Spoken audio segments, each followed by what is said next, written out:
Bonjour, bonjour, bonjour.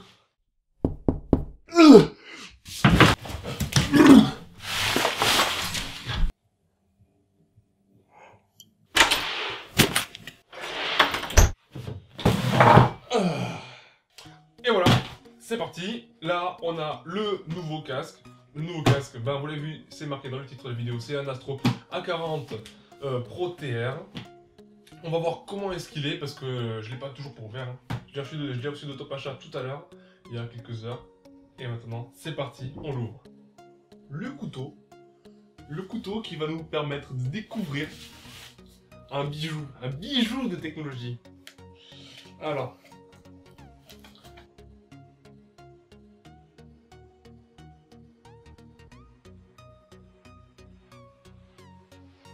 ça, c'est pour ma mère et pour moi. On s'est acheté des petites clés USB 64 Go en USB 3.1.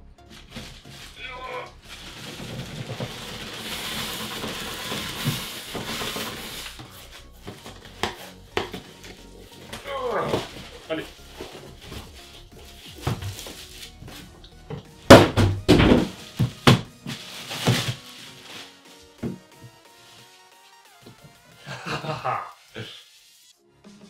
Le packaging, bon, plutôt, hein, joli.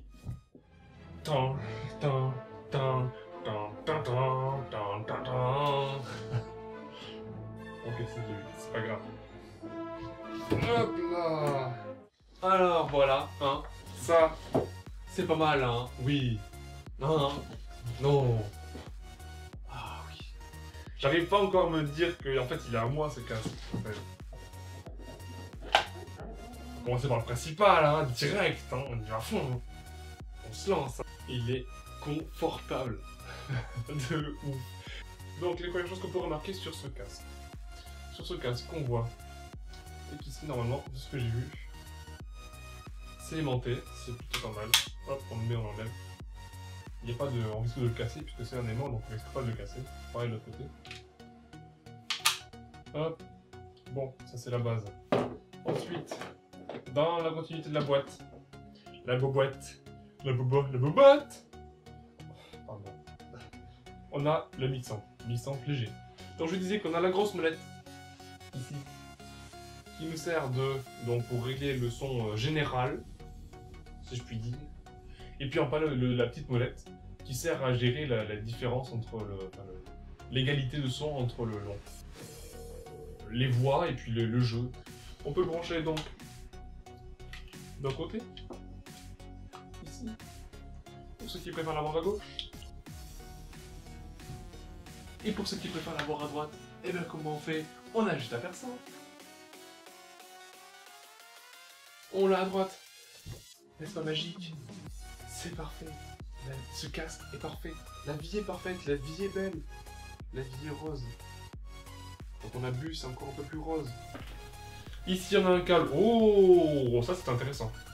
Ici, on a un très bon câble optique.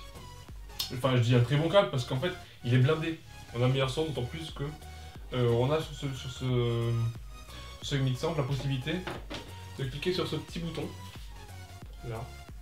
Ce petit bouton qui permet de rendre du surround Dolby Digital 7.1. Bon, c'est pas mal. Bon, c'est pas du vrai 7.1, on n'est pas non plus dans un home cinéma avec cet haut-parleur, mais bon, c'est déjà bien. Un casque qui a que deux haut-parleurs imités du 7.1, c'est pas mal non plus. Et les deux derniers câbles, on a un grand câble, celui-là, qui vient donc il va de l'USB en micro USB, donc c'est pour brancher l'alimentation, ou brancher depuis la Play, ou depuis la Xbox, ou depuis le PC, sur le mixant. Bon. Vous connaissez ça, c'est le câble micro USB comme sur tous les téléphones, le classique. D'ailleurs, je pense que je m'en servirai aussi pour le téléphone. Parce qu'il est bien long, c'est ça qui est agréable. Ce câble, donc, c'est le câble pour brancher un mixant à un autre, et donc en les branchant plein, en branchant plein, ça revient au final à créer un petit réseau local de micros, ce qui permet de discuter ensemble. Par exemple, quand on est en LAN, c'est intéressant. Quand on est chez soi, ça sert strictement à rien, on s'en bat les steaks.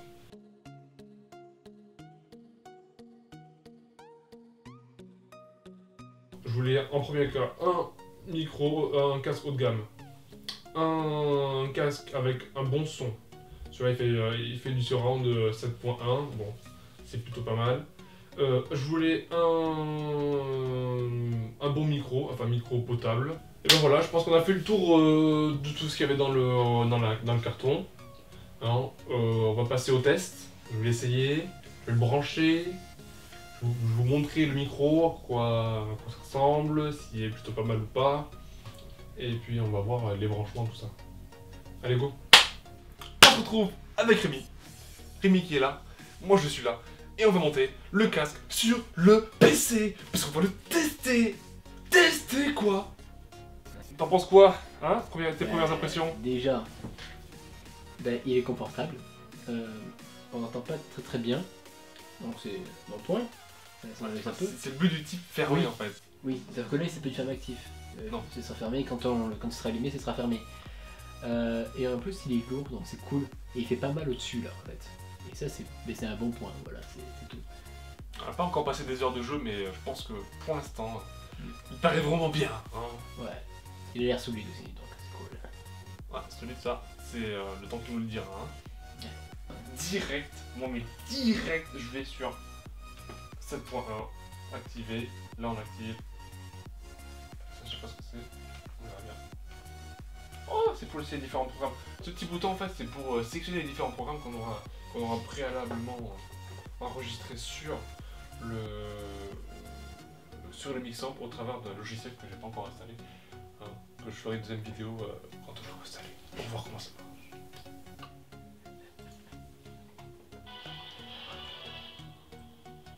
J'entendais de là. Donc je vous ai mis un petit film.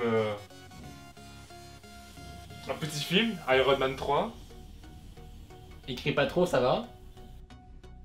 Oh, oh, oh. Wow, magnifique.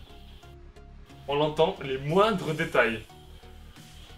Les moindres petits coups de propulseur de l'armure d'Iron Man.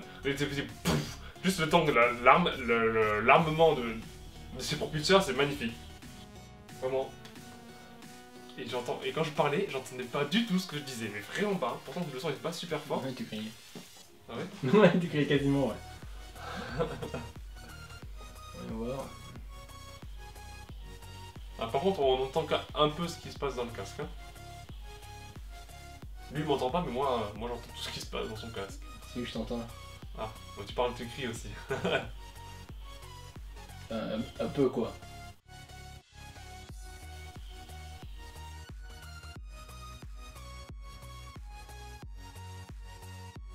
Alors? Ouais, après,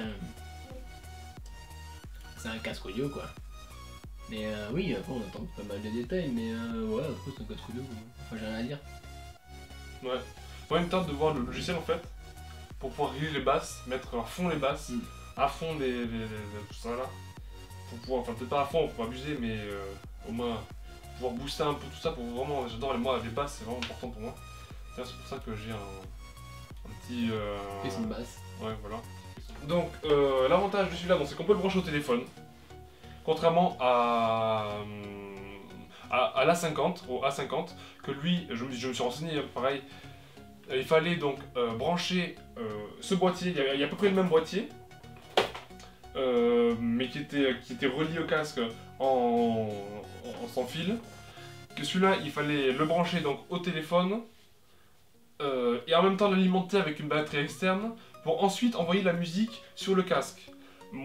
Et pour moi c'est pas possible, enfin j'ai la batterie externe, j'ai tout ce qu'il faut, mais c'est trop contraignant quand on veut juste écouter de la musique dans un train, dans un métro, ou en voyage, ou dans un avion. Ça c'était le gros point positif de celui-là. Il a la carte son externe, je le préfère, il est un peu plus léger. Et la batterie, il n'y a pas de question de batterie par rapport au A50 qui lui, il a une batterie, certes il dure 10 heures, quelque chose comme ça, mais au bout d'un moment la batterie elle va réduire, elle va être moins fiable. Voilà, et puis par rapport au Sennheiser Game Zero, c'est surtout la carte son externe. Et le fait qu'on puisse avoir plusieurs entrées audio. C'est-à-dire que on a donc l'entrée auxiliaire, et l'entrée auxiliaire où l'entrée optique. Et donc ça c'est faut qu'on choisisse entre les deux. Et en plus l'entrée USB. C'est-à-dire que par exemple, moi que ce soit sur console par exemple, on peut donc avoir le son des voix sur Call of Duty et le son du jeu. Ou alors sur PC, on a le son du PC et puis après en même temps le son du portable. Ou alors directement tout branché au PC, on a le son de Skype qui sort par l'USB et le son du jeu qui sort par le jack. Et tout ça on peut le régler différemment, c'est le gros avantage par rapport à tous les autres casques.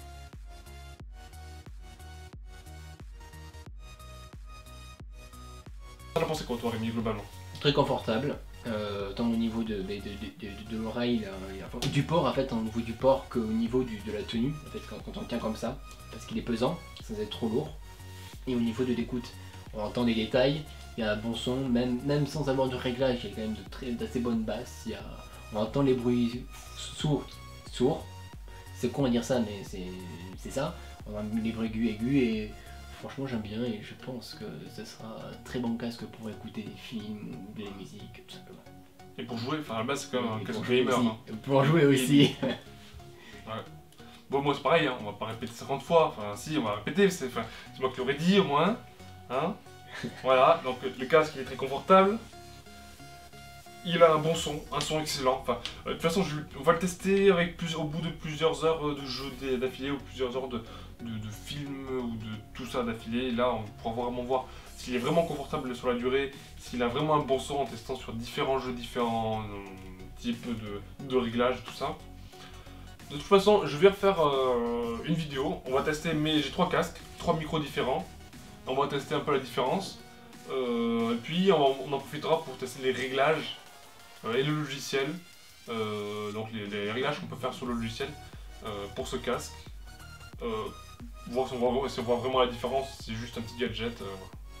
Bon, et ben voilà, ça y est, c'est la fin. On en a marre de vous, on vous quitte, parce que le casque, on veut le faire, on veut l'essayer maintenant. On en a marre, la vidéo c'est bien, mais on peut pas vraiment essayer. Donc, pas la main. Tu fais trop pitié, tu me saoules, vas-y.